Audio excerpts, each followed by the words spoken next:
यहाँ की तारीख के बारे में थोड़ा सा बता दीजिए। यहाँ पे क्या मौजज़ा हुआ था, क्या करामात हुई थी, थोड़ा सा उसके बारे में और बता दीजिए। वो यहाँ 400 साल पहले तकरीबन तशरीफ़ लाए थे और जब वो यहाँ पर आए थे तो वो दरअसल बादशाह के खौफ से आए थे कि इतना उन्होंने मौला को पुकारा कि मौला यहाँ तशरीफ़ ले आए। और जब वो आए यहाँ पर उनकी सवारी आई, ये अंधा था, इसको दिखाई नहीं देता था। तो जब ये मौला के करीब आया तो इसकी रोशनी आंखों की वापस आ गई।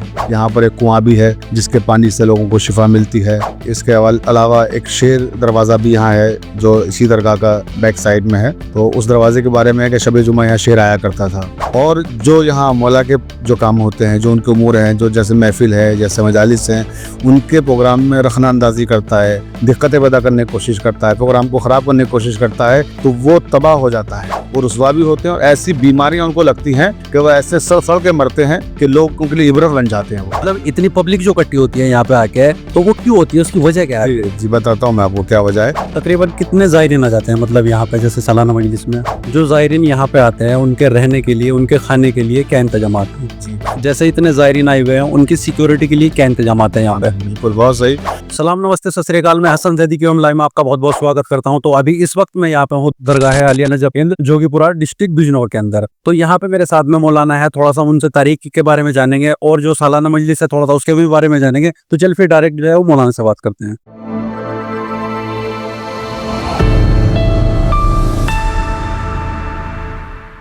अस्सलाम वालेकुम। बिस्मिल्लाहिर्रहमानिर्रहीम। मैं मिर्ज़ा शफीक हुसैन शफक हूँ और मैं यहाँ सालाना मजालिस का कोऑर्डिनेटर हूँ। जो सरजमीन नजफ पर पहुँच नहीं सकते, यहाँ वो आशिक़ मौला बुलाए जाते हैं। ये वो अजीम बारगाह है कि जो नजफ हिंद कहलाती है। मौलाए कायनात अमीर मुमकिनात हज़रत अली इब्न अबी तालिब अलैहिस्सलाम नजफ अशरफ में दफन है। तो उसी नजफ अशरफ की ये शबी है जो नजफ हिंद कहलाती है। और ये वो अजीम बारगाह है जहाँ पर हिंदू भी, मुसलमान भी, सिख भी, ईसाई भी, तमाम मज़ाहिब के मानने वाले आते हैं और अपनी मुरादें पाते हैं। इस बारगाह की खुसूसियत है कि किसी भी मजहब का मानने वाला यहाँ खुलूस के साथ आके जो मांगता है वो मिलता है। अच्छा, थोड़ा सा ये बताइए, यहाँ की तारीख के बारे में थोड़ा सा बता दीजिए कि मतलब यहाँ पे क्या मौजज़ा हुआ था, क्या करामात हुई थी, थोड़ा सा उसके बारे में और बता दीजिए। यहाँ पर जो मौजज़ा हुआ था, दरअसल सैयद राजन बुखारी हैं जो दादा राजू के नाम से मशहूर हैं। वो यहाँ 400 साल पहले तकरीबन तशरीफ़ लाए थे और जब वो यहाँ पर आए थे तो वो दरअसल बादशाह के खौफ से आए थे।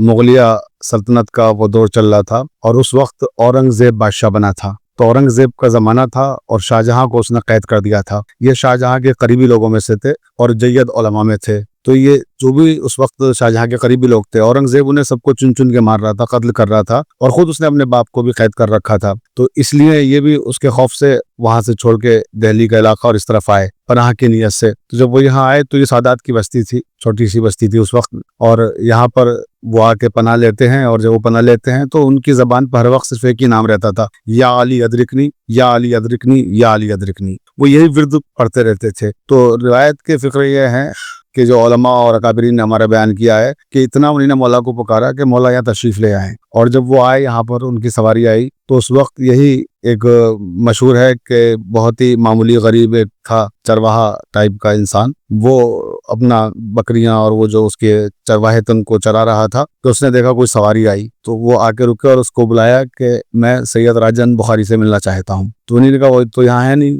ये जानता था जो चरवाहा था, उनका वो तो है नहीं और मैं उन तक पैगाम पहुंचा दूंगा। ये शख्स जो था चरवाहा, ये नाबीना था, ये अंधा था, इसको दिखाई नहीं देता था। तो जब ये मौला के करीब आया तो इसकी रोशनी आंखों की वापस आ गई और ये खुशी में दौड़ता हुआ उनको बताने के लिए गया कि गोया जिनको आप पुकारते थे वो आए हैं। तो जब वो यहाँ आए इस जगह पर जहाँ ये ज़रिया मुबारक बनी हुई है, तो मौला जा चुके थे मगर निशाने कदम बाकी थे वहाँ पर। तो उन्होंने उनकी ज़ियारत की और ये फिर यहाँ पे ज़ियारतगाह आम बनी। तो ये मौलाए कायनात अमीर मुमकिनात यहाँ खुद तशरीफ़ लाए थे। ये वो मुक़द्दस जगह है और इसके हवाले से फिर उसके बाद बहुत सारे मौजज़ात रूनुमा हुए। यहाँ पर एक कुआं भी है जिसके पानी से लोगों को शिफा मिलती है। और इसके अलावा एक शेर दरवाज़ा भी यहाँ है जो इसी दरगाह का बैक साइड में है। तो उस दरवाजे के बारे में है कि शब जुमा यहाँ शेर आया करता था मौला की ज़ियारत के करने के लिए।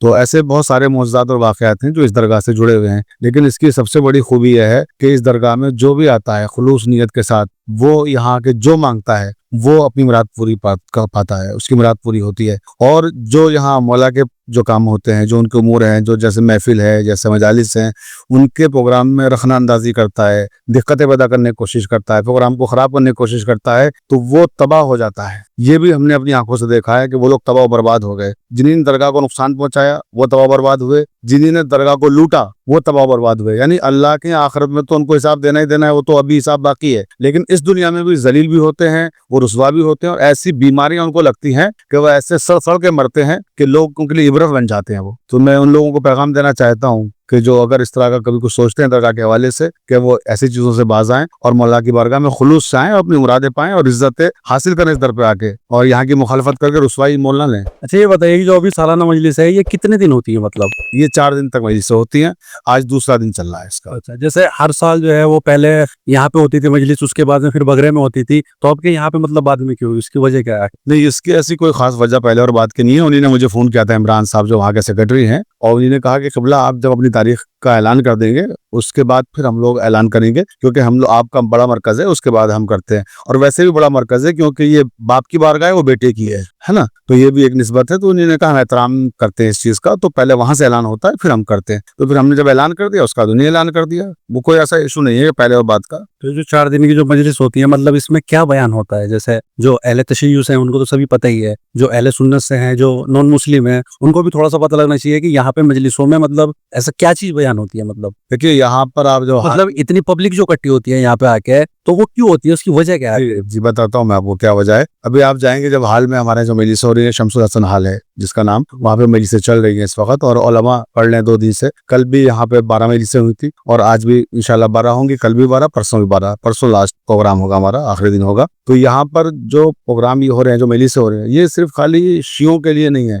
आप देखें जो चैनल यहाँ लगे हुए हैं कवरेज कर रहे हैं, और हमारा ग्राफ एजेंसी हिंदुस्तान का सबसे बड़ा चैनल है, वो यहाँ मौजूद है, और उसके जो वो हैं डायरेक्टर अबूजर साहब हमारे यहाँ बैठे हुए हैं, अबूजर किंतूरी साहब, राहुल चौहान यहाँ आए हुए हैं, हमारे कैमरामैन हैं।